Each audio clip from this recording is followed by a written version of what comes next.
What's going on, everybody? This is Raw Dog Sports. I am Mike. That is Evo. Never pay full price for late pizza. We have got a banger show today. We got week 12, all of our picks, predictions. We got some good bets. We're a little late, but I mean, we had to make some things happen here at the last minute. But my man, welcome in. How you doing? The setup's a little different. You're on the iPad at the house, computer, having some issues. Yeah, computer seems to have just taken a complete shit, won't turn on at all. So we're running to the backup iPad right now because it has a better camera than my laptop. So rather than try to configure a separate complete camera and everything, we need to get the show on the road because it's Saturday night. We got games tomorrow morning. We need to get our picks out to you so you can start to decide whether or not you want to follow us, fade us, run our parlays, anything like that. So make sure to get the show out there for you. Hopefully, I don't sound too bad or look too bad in the camera, but you're not here to see the pretty faces as much as you are just to hear us bullshit about some of these games that are going to be going on. But Mike, how are you doing on this Saturday evening? I'm good, brother. I mean, it's been a hell of a day. We had some soccer early this morning. I got my picks already put in. I feel confident about the way it's gonna go. But man, I'm excited for Sunday out in Vegas. Watch Shedeur Sanders start his first NFL game, man. I'm super fucking pumped about it. Now, obviously, I have some high hopes for what Shedeur could be for this team. I hope it goes well. But we are not a very good team right now. The line for that game is incredibly interesting. We'll talk about it when we get there. But man, I'm excited to see what Shedeur Sanders can do in his first live game action. I understand preseason, but like now bullets are real. Like all of this shit counts. So let's see how he does. And man, yeah. Other than that, I'm excited, brother. How are you doing? How are you feeling about JJ? I saw some of the videos you're posting. Feels like you're trying to just lean into not being upset at JJ, just laugh a little bit because he can't feather or lay or throw. Yeah, like I assume the one that you're talking about is the one where it's just dude's rifling a ball. Yeah, it is funny to me because I mean that's a lot of what we're seeing, but I'm still confident in him. I am pissed at like national media right now. You had so many people going out there being like, the Vikings did this right way, they're being patient with them, blah blah blah, and we're 5 games in, and the same national media is like they need a new quarterback. He's complete trash.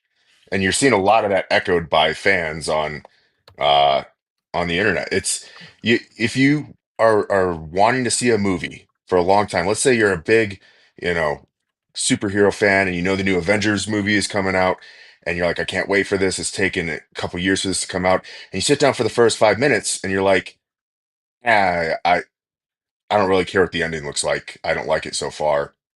I need to leave, go see a different movie. That's fucking stupid.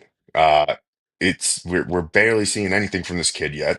You see some good things, but you're also seeing a lot of what you would expect from essentially a rookie quarterback. Bad stuff, you know? And then I get that this will get into more of the Vikings game, but fuck, I mean, you're talking about a guy who essentially Left my we'll say back. he rode a tricycle through college, right? Super easy system, really good team around him. He rode a Right. tricycle, but he had some of the physical things that you want from a quarterback, but he's riding a tricycle. Well, now you take him to the NFL and expect him to go out there and ride a bike with no training wheels on it immediately and start doing fucking uh, you know, wheelies and shit. Doing flips and shit. And then people's excuse to that is like, well, you had a year to watch YouTube videos on how to ride a bike, so you should know how to do it. That's not how it works. You need game reps, you need practice, like actual practice where you can go run around and throw. And he lost a year of that. So And we then would he say that lost a huge practice chunk. reps are important towards a quarterback's success.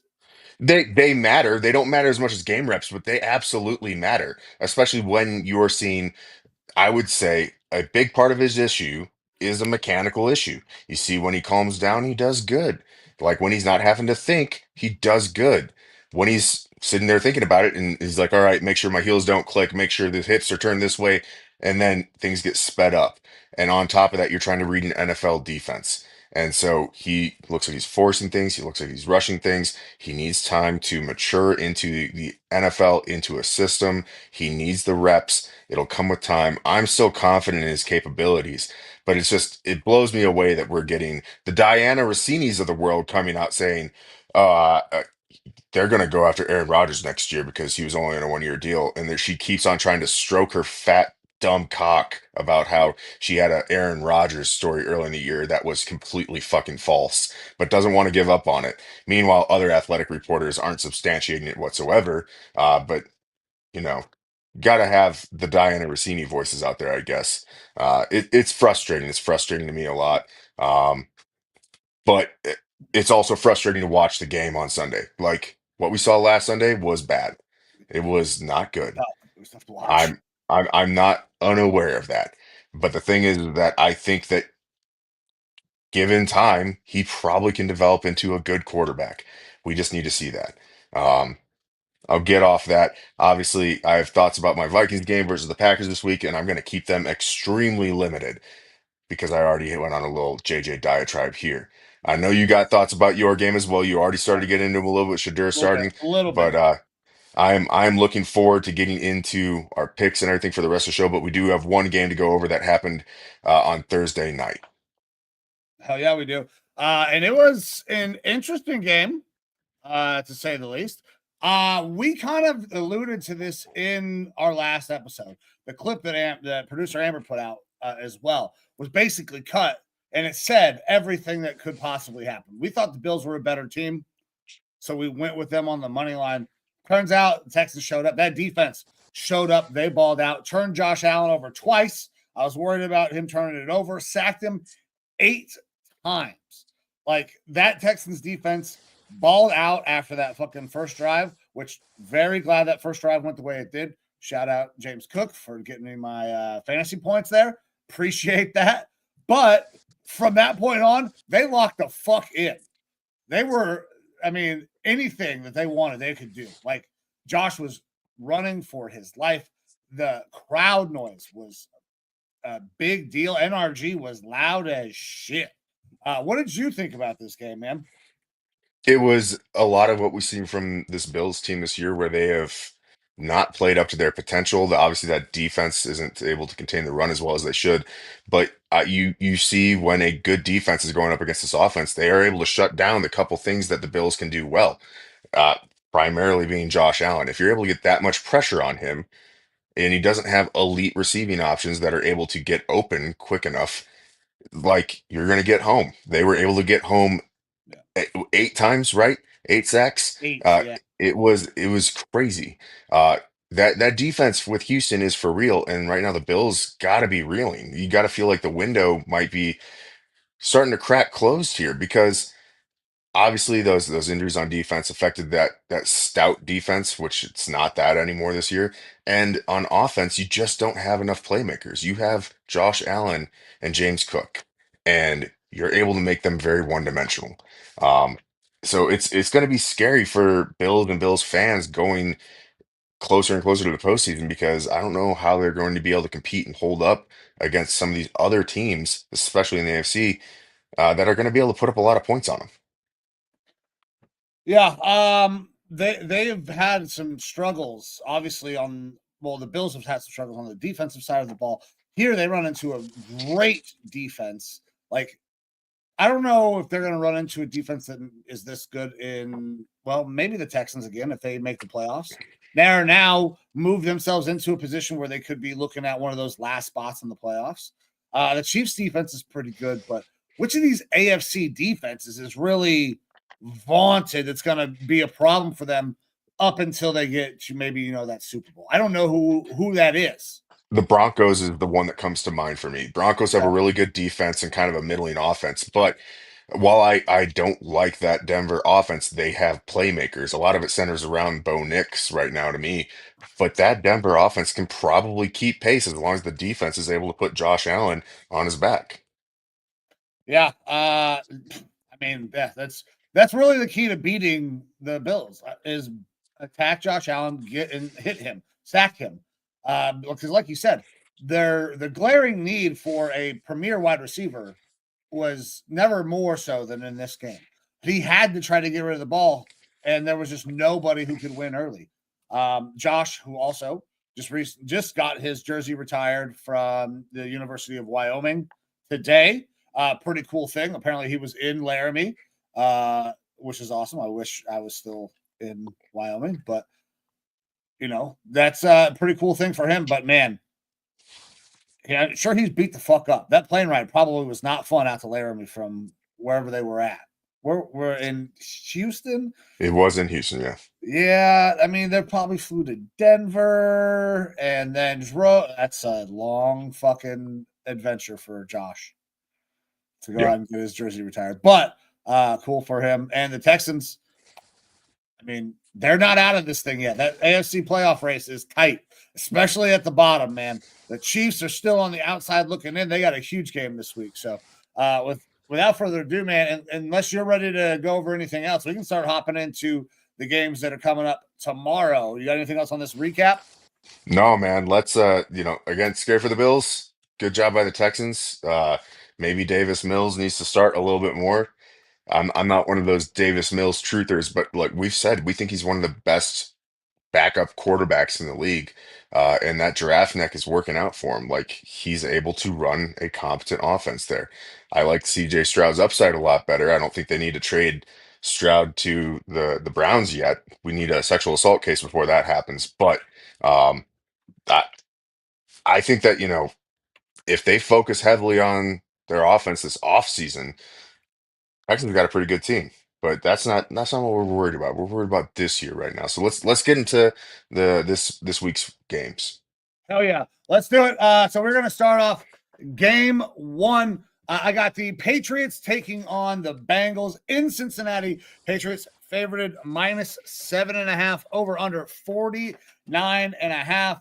Joe Burrow talked about possibly coming back, will not be active for this game. I think that is why we see the spread as high as we do it over a touchdown. Evo, where are you going in this one?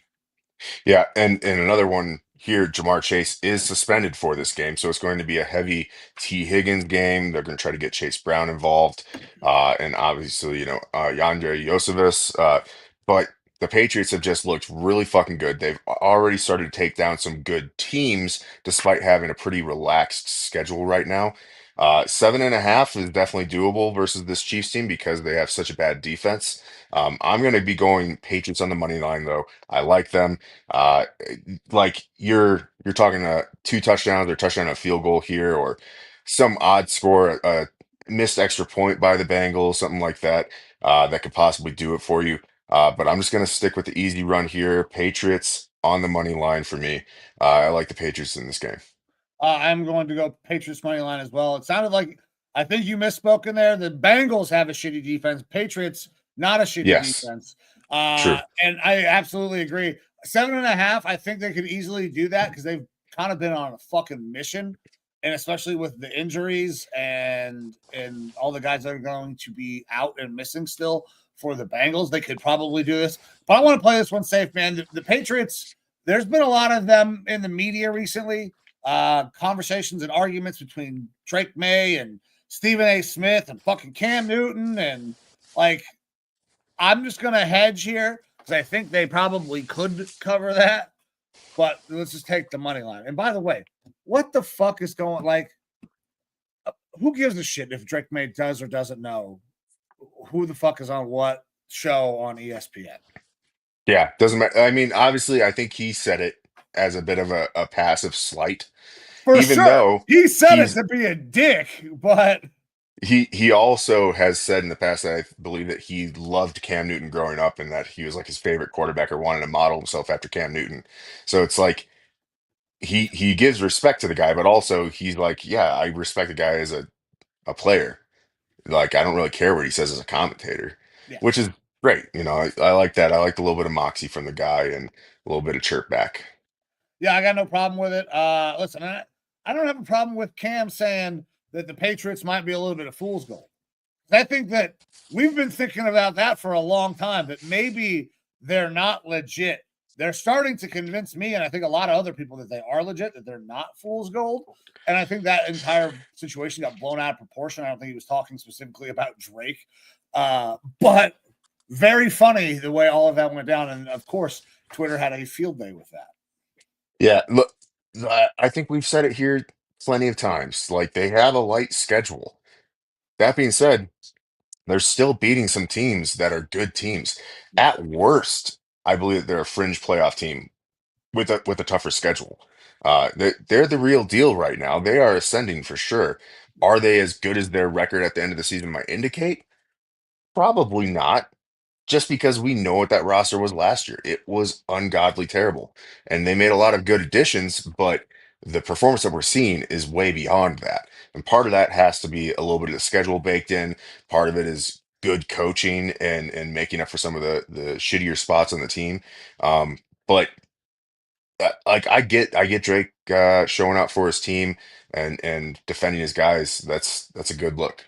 Yeah, I agree, man. All right, so we're both on the Patriots here. Money line. And I Yep. assume you can't keep track of any of this. So let me open up my tracker real quick. We got the notebook out. Okay. Let me write this down and then we'll get on to the next one. Actually, I can go ahead and start prefacing it right now. We got Steelers taking on the Bears in Chicago. Bears favored in them are the favorites in this game. -2.5, over under 46.5. Are you surprised to see this line the way it is? I was a little shocked considering that Aaron Rodgers is supposed to play. Now, granted, he has a broken wrist. But I've also thought that if there was a team that is fool's gold, this Bears team is that team. They're getting by on the skin of their teeth in a lot of these games, it feels like. So running up against a veteran defense feels like it could go opposite of the Bears' way. What are you feeling in this one, my man? Yeah, the Bears just barely winning. A win is a win. All credit to them, just like I said in the recap of my Vikings Bears game last week. But they are kind of winning by the skin of their teeth. They are winning because other teams are screwing themselves over in a lot of these instances. The Bears are a much better team than they were last year, but I don't think that they're as good as their record indicates. And we're going to see that after this week, their rest of their schedule is really tough. Um, on the other hand, the Steelers, I've been down on the Steelers, not a huge fan. And with Aaron Rodgers being hurt, like things didn't look too bad with Mason Rudolph in. Uh, I would like to see Will Howard play. I don't think that's going to happen. And yeah, it sounds like Aaron Rodgers is going to play, and there could be an implosion here. Um, but I still don't. I'm not sold on this Steelers team overall. I think that this is probably another Bears win here. And that's where I'm going to be going with it. I would consider dropping the 2.5 points, but Vegas has this rated as a pretty even game right here. The 2.5 points is your home field advantage for playing out there in Soldier Field.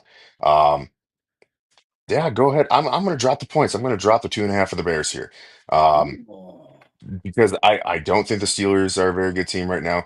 Aaron Rodgers being hurt is only going to slow them down more. It's going to force them into even further neutered offense, which was already generally neutered. I think he had the like one of the, if not the lowest depth of target of quarterbacks. They're going to be having to run the ball more.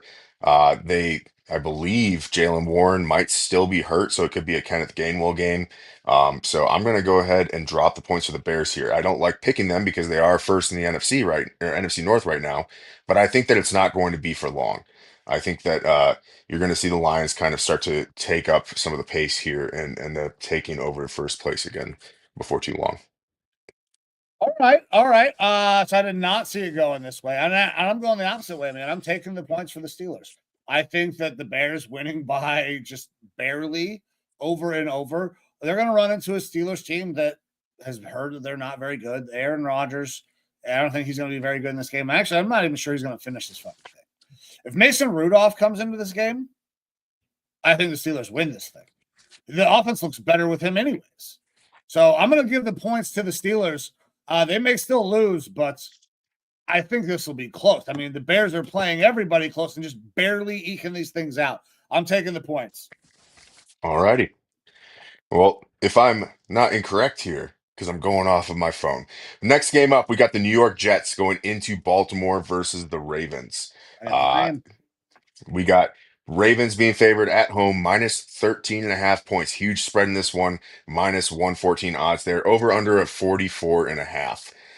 You have the Jets team that is now playing Tyrod Taylor as the starter, official.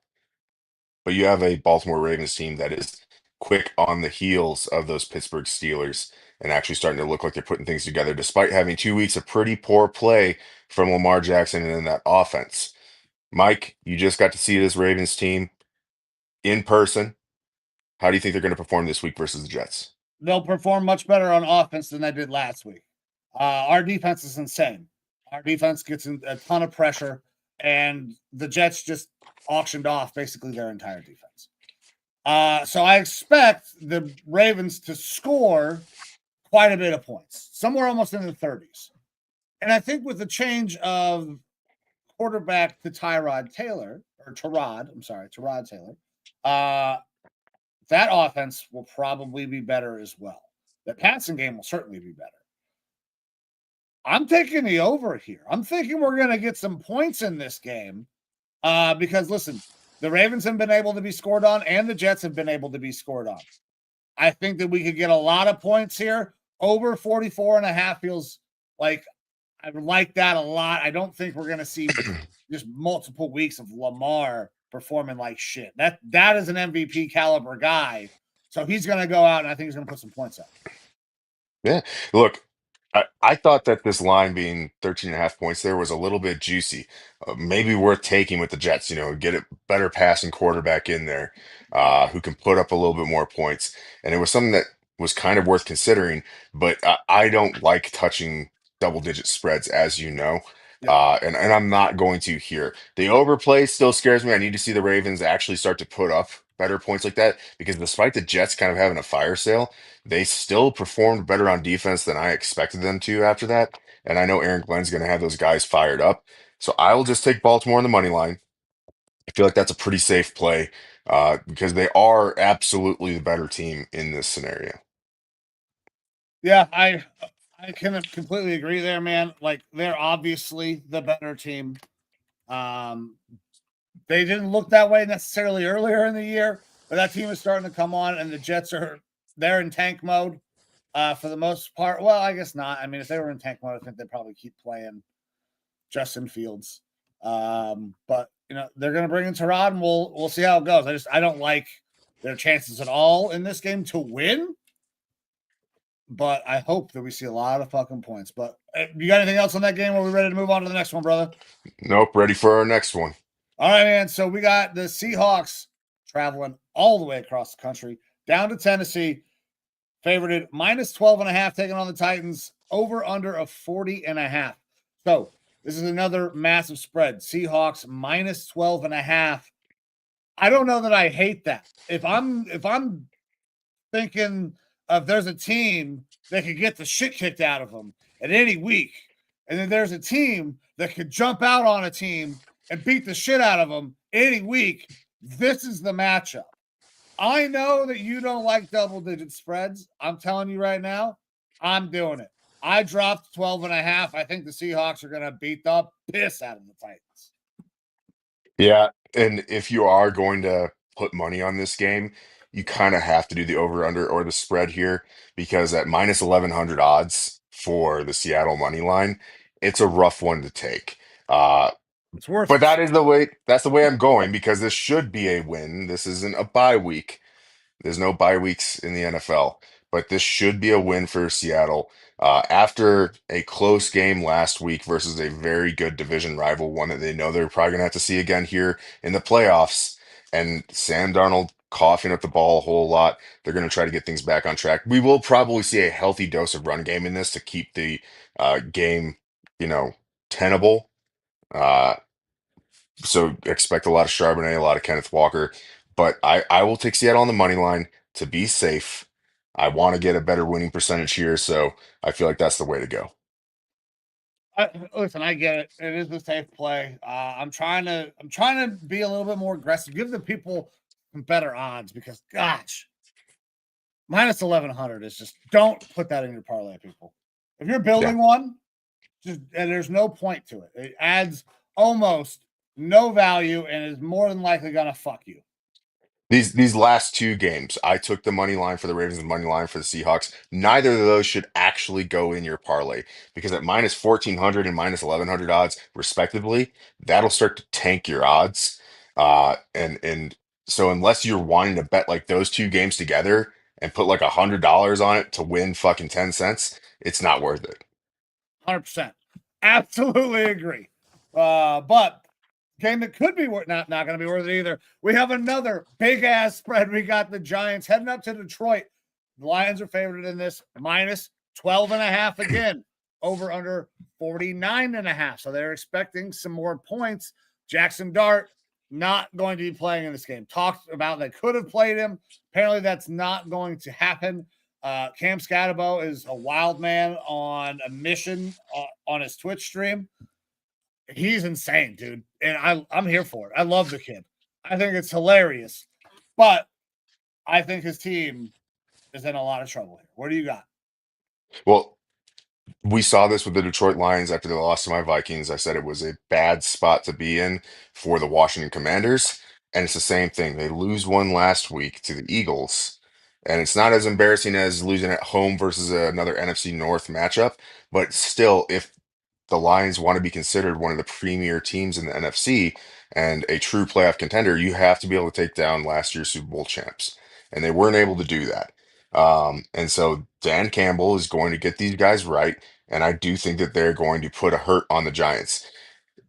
Not having Dart out there doesn't make a huge difference to me, though, because Dart, I think when he does go back out there, you're going to see a somewhat neutered version of him. Like they're going to tell him, Calf is going to coach him, don't get another concussion, man. Like he's going to have to throw the ball a little bit more, throw away the ball a little bit more rather than be taking off as much, or at least try to be a little bit safer, which will possibly take away some of the production. It was big boom, big bust with Jackson Dart. And that's the same sort of stuff that you're going to be getting with Jameis Winston. Big booms and big busts. Because he's got a live arm and he's a wild man. And so I don't think it's going to, I don't think it would have changed the spread a whole lot here, maybe by a point, maybe two. But not a ton. I like the Lions here. I'm taking the Lions on the money line. Though the 12.5 for the Giants does kind of have me thinking about it. But I talked myself out of it while going through this because, like I said, the Lions are going to come in here on a mission. Dan Campbell has put down a mandate that they have to get the bad taste out of their mouth. That bad taste from last week, just a really tough game to watch from all accounts. Like that Eagles Lions game was just a snooze fest. Yeah. And I don't expect it to be that way this time. I think that you're going to see the Lions kind of start to get a little bit loose. All right. All right. I'm also going Lions, money line. And the only reason I'm doing that is because I think they probably will beat them handily as well. But you brought him up. It's Jameis. Jameis will keep them close, possibly. Or he will throw 6 picks and it will never be close. Like it feels like there's almost no in between. It's either you got to go Lions money line or take the points. Because I don't know that they cover. It feels like it's too many because it's Jameis, and he will just launch it into places where it shouldn't go, and every once in a while, shit works the fuck out. So Yep. I'm also going money line. It feels like the safest play here. Yep. All right, next up, another NFC North matchup, but we have division rivals here. Minnesota Vikings going into Green Bay versus the Packers. Packers are favored at home, minus 6.5 points at minus 105 odds. Over under of 41.5. Josh Jacobs questionable in this game. I believe Golden is also questionable. They're down their starting center in Green Bay for the second game in a row. Sean Reese, I believe his name, is going to be starting out there for him. And for the Vikings, a pretty healthy group. Unknown about Jonathan Grenard. I'm not sure on him right now on our defense, but sounds like starting center Ryan Kelly might be back out there. He was activated today from the IR from his concussion issues that he's had. And so for the first time this season, we'll see the Vikings out there with their full starting offensive line that they intended to start the year with. That being said, I don't know that that makes a ton of difference because Blake Brandel's been playing center and he's been doing a pretty fucking good job. Honestly, I'm a little scared to put a new center out there. Um, but in theory, that should be a good thing. Um, Again, I said I'm not going to go on a diatribe about this game. I'm not going to talk a ton. Uh, I think JJ McCarthy is close. I think that he needs to get settled down. I think he knows that has to happen. He said in an interview earlier this week, it feels like he's a cork that's about to pop. Just needs to put a few mechanical things together, and he thinks it's going to start to work out. And I think we are going to end up seeing that this year. Me personally, I know a lot of Vikings fans are scared about it. I know a lot of fucking national pundits who are fucking idiots don't believe that. They think that he's just a bust, and I'm okay with that. He Let needs us be the underdog. he needs a throwing coach. That's well, I mean, but that's Kevin He needs to O'Connell. revamp his mechanics. Is what he needs to do. He needs to throw. He needs to go talk to Josh Allen's guy and fucking figure out because that's the thing. Because I was watching it I think it was the other night I was listening to something or the other day, talking about his throwing motion and how he's kind of always off balance when he throws. So he's a linear thrower rather than a rotational thrower. I think that's one of the reasons that he can generate so much velocity, but also he fucking juices the ball and when he gets outside of that and gets away, it's just it doesn't work. And that's the same. It is the exact same type of problems that Josh Allen was having when he came into the league. Arm super far away from the body, and then would lean and lunge rather than rotate at the trunk and throw. So, listen, I think that JJ is got it. It's got all the physical talent. I think he just doesn't know what to do with all the pieces yet. That being said, I don't think that Jordan Love has all the right elements to be a game buster either. And they're hurt at the running back spot, and they're hurt at wide receiver. I think you guys got maybe a shot to win this thing. This would be classic Vikings this year. They go up against a team that they probably shouldn't beat and beat them. You Yeah, felt the same way with the Lions game. right. Um, it's very possible. The problem is that when I pick the Vikings to win, they do not win. So I'm interested to hear where you think this is going to go. I do agree on the mechanics. I think a lot of it has to do with his lower body. Uh, JT O'Sullivan, you have to pay for this video from JT O'Sullivan, proud supporter here because his videos are awesome. But he kind of bashed the media as well. He's like, this guy's not far off. Like he's just got like you can tell when he is thinking too much.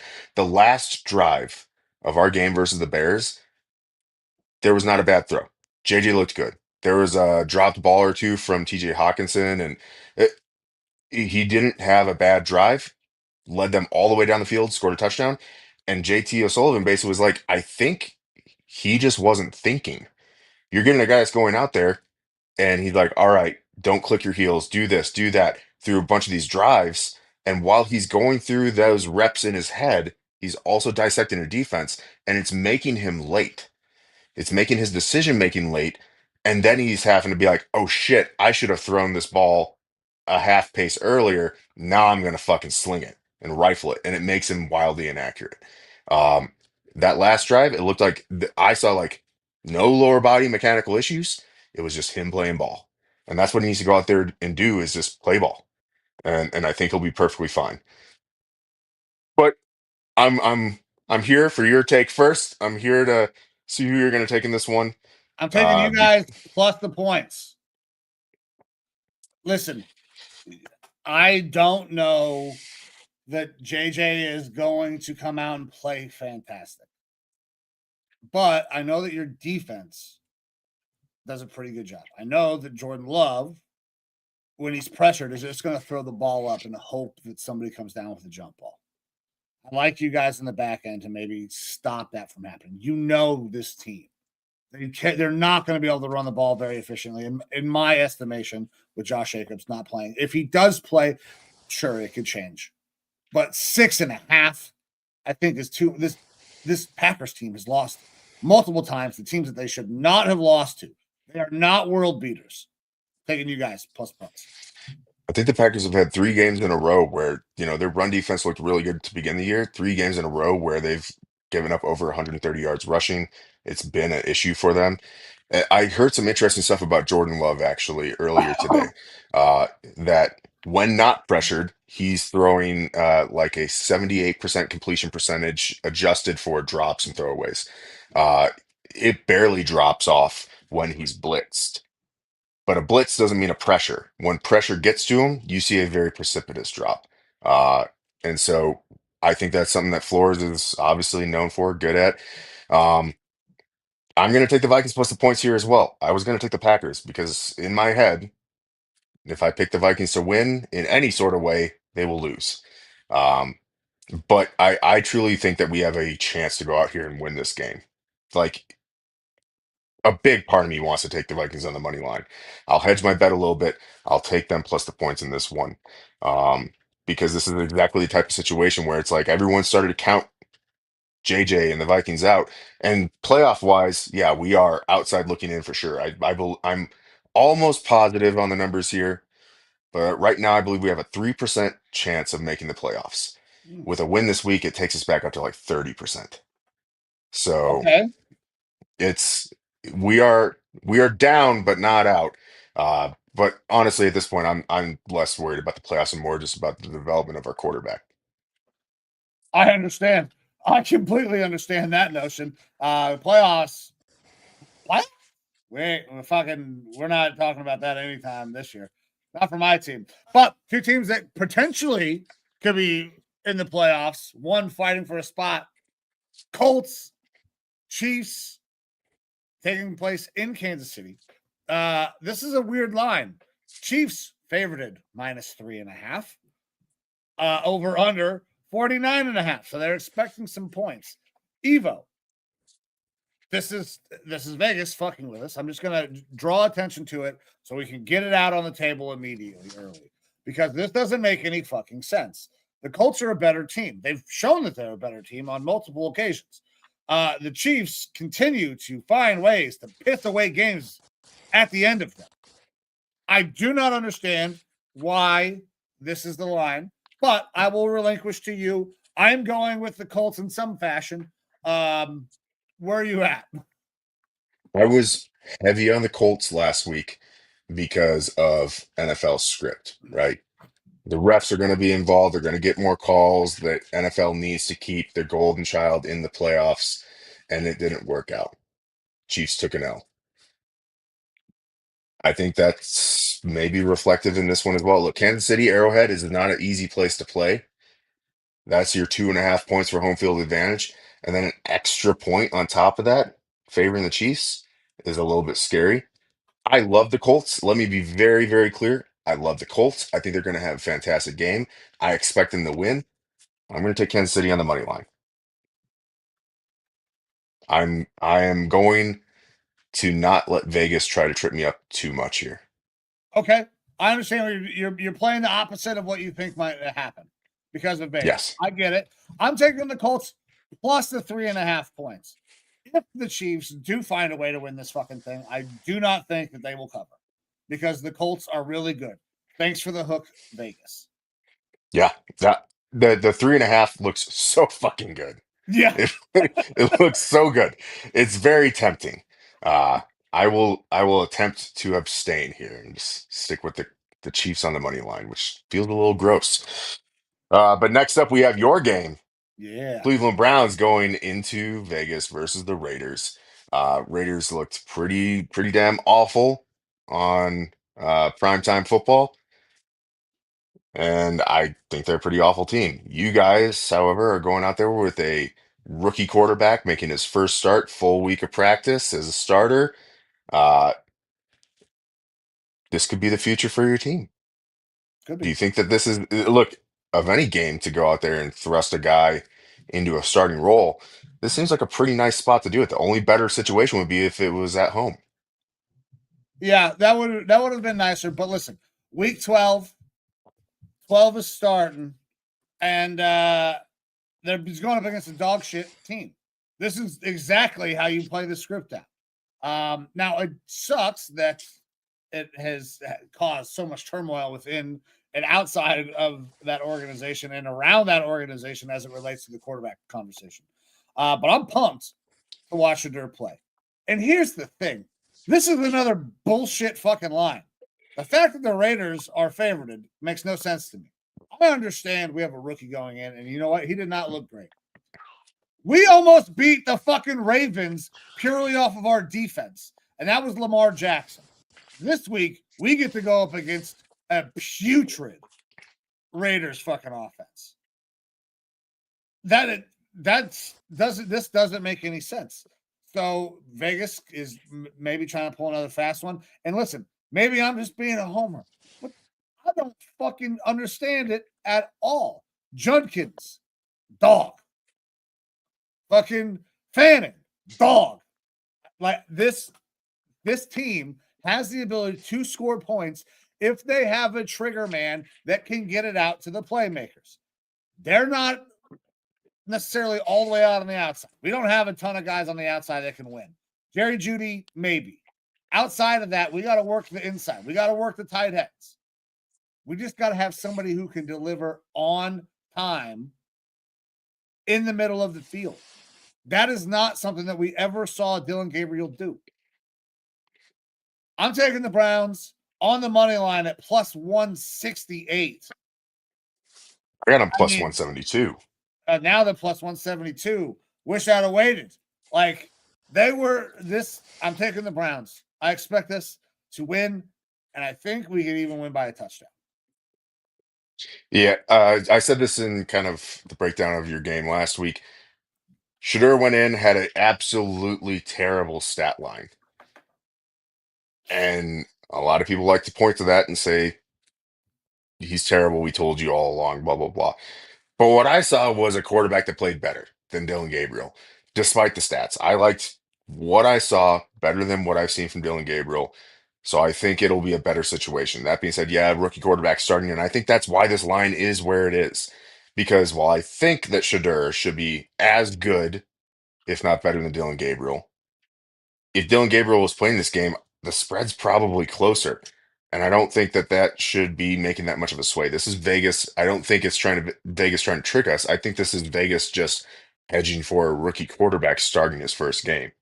Um, but if your Browns are smart, they're going to lean into what they're good at, running the ball and playing lights out defense and not putting a lot on Shadeur's shoulders. Yep. And you do that and you find yourself to a win by probably a touchdown. I'm going to take the points just because Understood. that's safe. That's hedging the bet because it's the rookie quarterback. But I agree. Like if I was putting money on this game, I'd probably be taking your Browns on the money line because plus 172 odds feels pretty good. Yeah.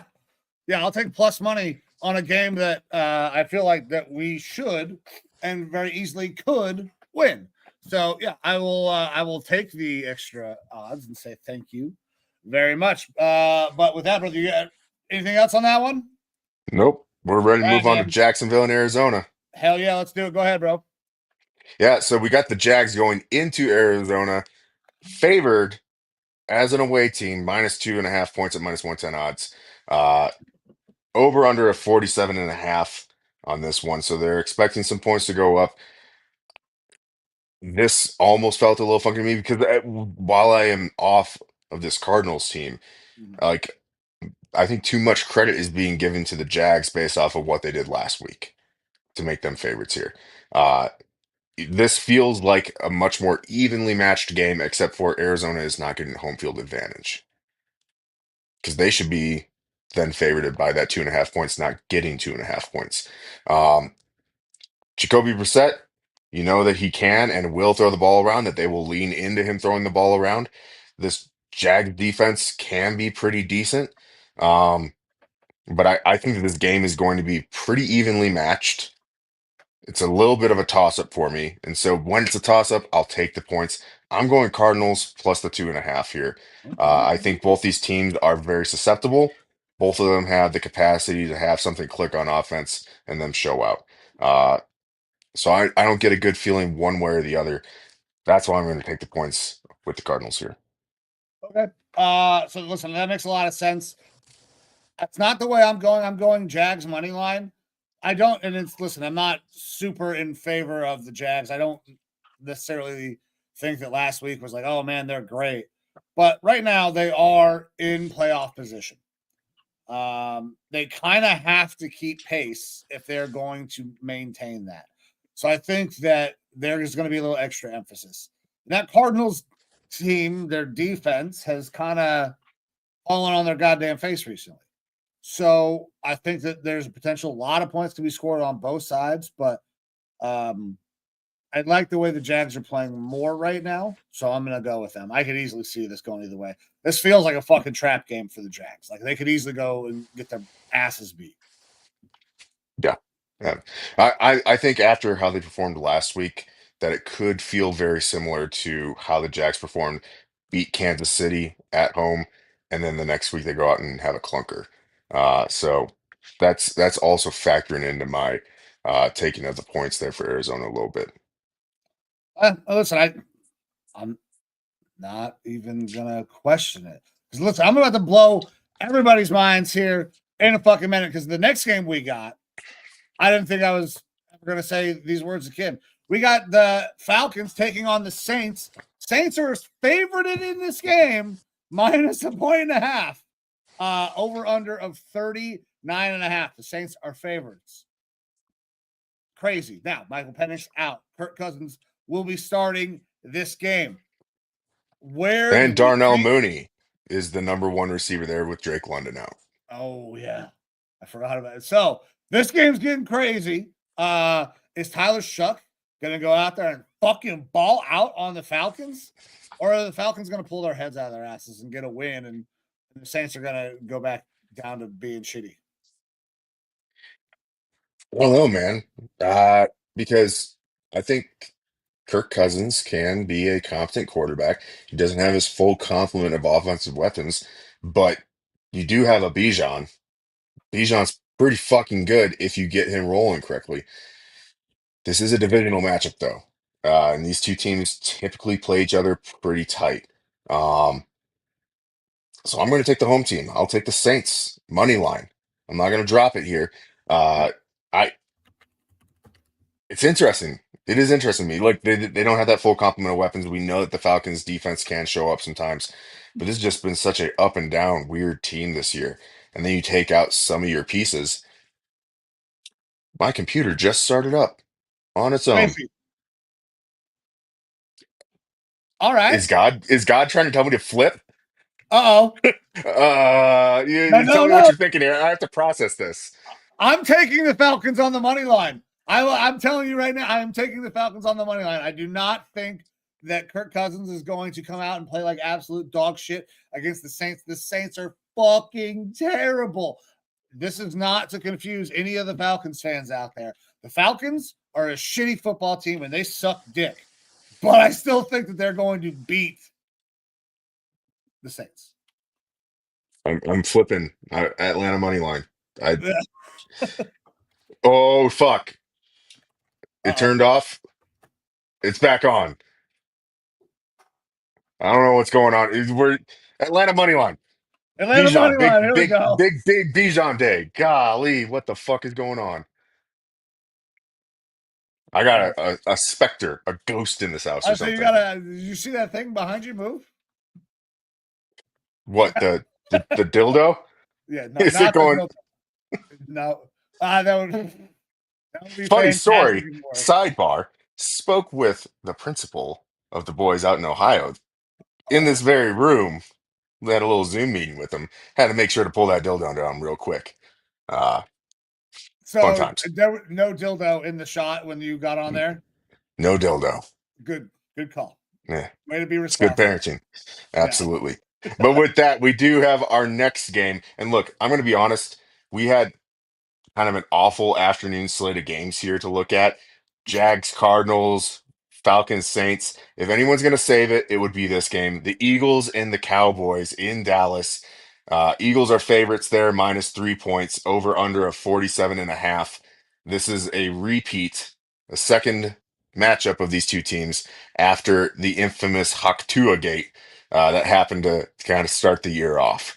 Um, I'm interested to get your thoughts on this one because look, we've seen this Dallas offense show up, show out, be really good.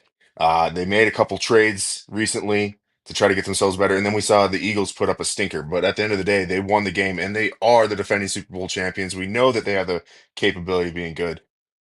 What are your thoughts on this one, Mike? Where is this game going to go? So back-to-back weeks, the Eagles have struggled on offense. That will come to an end this week. The Cowboys will give up yards. They'll give up something that will allow the Eagles to kind of get off the schneid. But the Eagles' defense, I think, can also be got at times. If they can get the ball out of Dak's hands, out to the playmaker. Because listen, CD has been great since he's come back, but George Pickens has been huge for that team. So I think that there's a chance that maybe the Cowboys kind of riding in an emotional wave right now can keep this thing close. I went back and I watched the video of the conversation after the game, Marshawn Nealon, and that team is going to continue to probably feel and ride those emotions for quite some time, especially while things are going good. So I think that they're going to try to continue that vibe, that momentum, and I'm going to take the Cowboys, man. I'm taking them plus 3.5 points. I don't know if they can win, but I think they can keep this thing close, respectable, and the hook sells me on taking the points here. So I have to double check. Right now, my app is showing there is no hook, but it's just plus 3 points. Ooh, damn. Let me look. Let me And while you're doing that, it I'm is taking the today. Cowboys. It's now. I'm taking the Cowboys plus the points. I'm taking it flat. Uh, they played them close early this year. I think Philadelphia just looks wonky. I'm not sure if their offense is going to get on track. The Dallas defense is bad, but I will admit that they have started to look better with the additions that they made at the trade deadline. That Quentin defensive Williams line, is huge. the interior defensive line is playing better. They have a solid linebacker in Logan Wilson. I'm not a huge fan of their secondary, and that's where you're going to give up a lot of points. But you're putting the ball in Jalen Hurts' hand, and I don't trust him a ton either. Um, and the ability of this Dallas offense to put up shitloads of points is absolutely there. If it's not Pickens, it's Lamb, one way or the other. I, I like Ferguson. them plus the points. Yeah, so I did get them earlier at 3.5. I wish I could have. I wish that would have been the line when we got to this game. It's not. But I'll still take Cowboys plus the 3 here. All the reasons that we talked about. Alrighty. Next up, Tampa Bay Buccaneers going out to LA versus the Rams. Rams are favored -7 points here, over under of 49.5. No Bucky Irving in this game again for Tampa Bay. And the Rams coming off of a huge divisional win, riding high, looking like an MVP season there for Stafford. Mike, thoughts on this game? Are the Tampa Bay Buccaneers going to be able to overcome those injuries that they've still been dealing with? Is Baker going to feel good going back out there to LA with the Rams, where he revitalized his career, essentially? Is it going to be enough for them to win or keep this within the points? I think that they'll keep it within the points. I don't know if they can win, but they need a win. When you look at the division and the standings and where the playoffs are, the Bucks are in. They're the number 4 seed. They're at 6-4. Right on their fucking heels are the Bryce Young led Carolina Panthers at 6-5. They dropped this game. They are tied atop of the division with the fucking Panthers. They need this game bad, and I think they all know that. I expect that they will play up. I don't know that it will be enough to win, but I think it will be enough to keep it close. I'm taking the Buccaneers plus the points. All right, Tampa Bay +7 on that one. Um, I would like to see them keep it close. I don't know if they will though. This Rams team is so fucking good right now, man. They're really good. Like everything that they are doing works. Devontae's been amazing there. Puka has been amazing there. MVP style season from Matt Stafford. Kyron Williams is quietly one of the best backs in the league still. That defense is working. Um, and then there's a lot of travel there for the Bucks to go out, be injured. Um, Sean Tucker had a great game last week.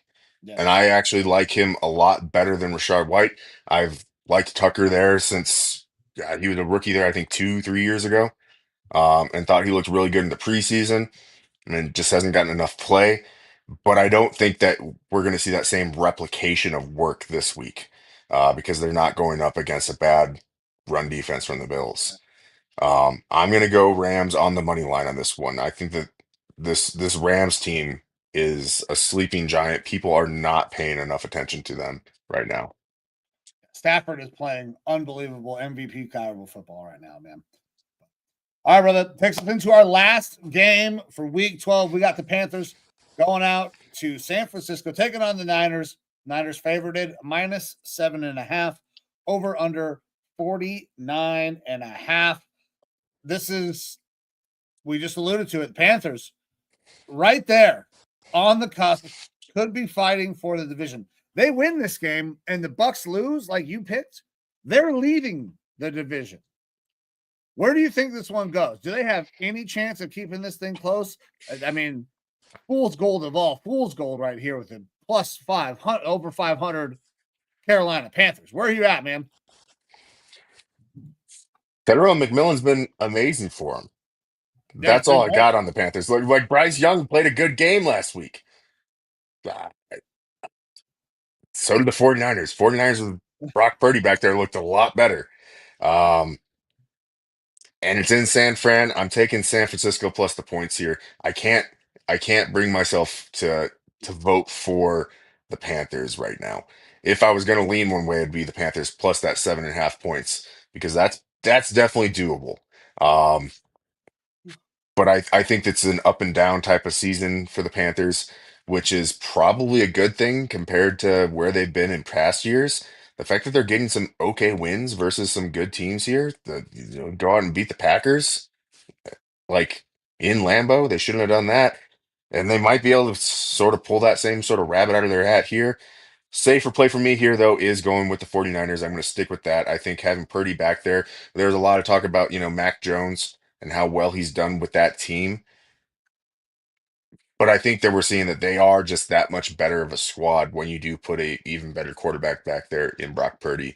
It got Kittle going again last week. CMC is still CMC. So give me the 49ers on the money line.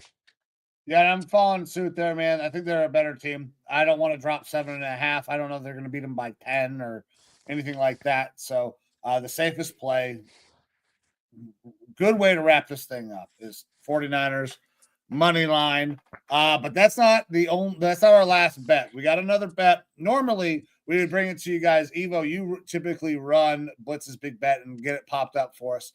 So we do not have it, but we do have the numbers, what the bets are, and the odds for the people. Go ahead, brother. Yep. And Blitz's official graphic will be posted after the show is complete, since some of the technical difficulties seem to be getting fixed. Look, I'm going to just throw this out here. I don't know if any of y'all have built computers before, but I built this PC. I disconnected the power button trying to troubleshoot what was going on.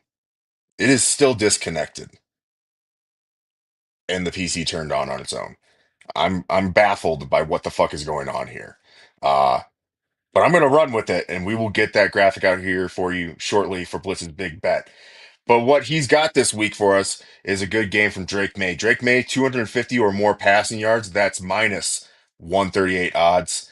We also have Jonathan Taylor, who has just been on a hell of a hot streak, getting 2 or more total touchdowns at plus 270 odds.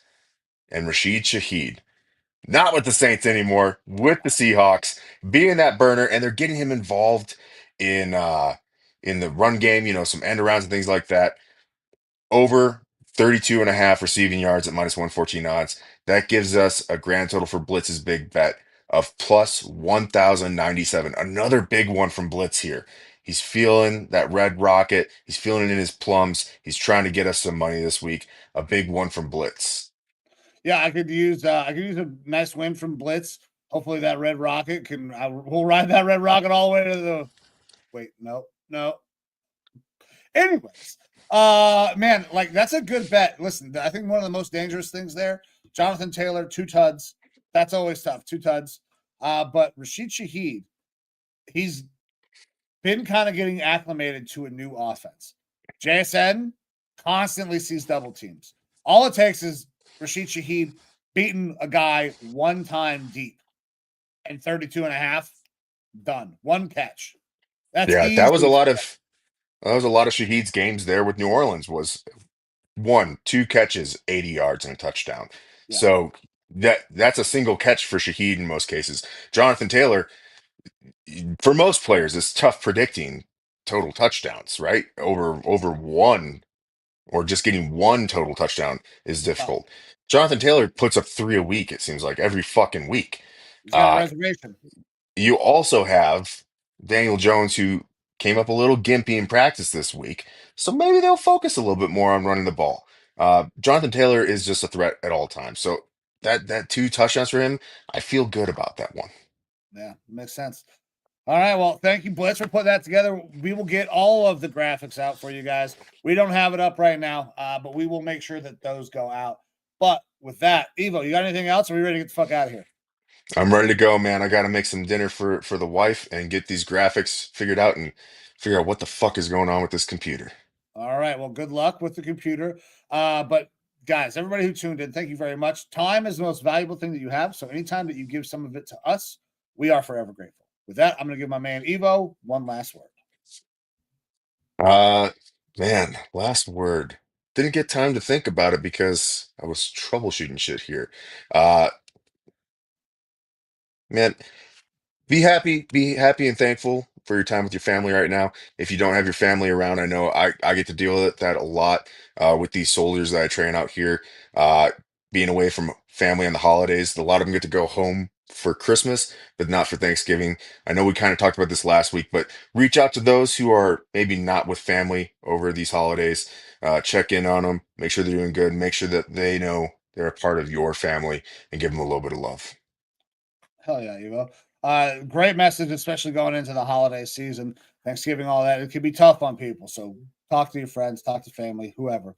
Also, my man, just to warn you, Tuesday, we're doing our recap show. We're going to introduce a new segment for the people. Okay, I need you to pick your best guy of the week. Alrighty, sounds good.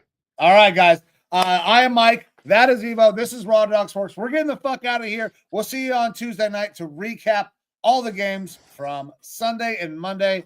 But until then, see ya.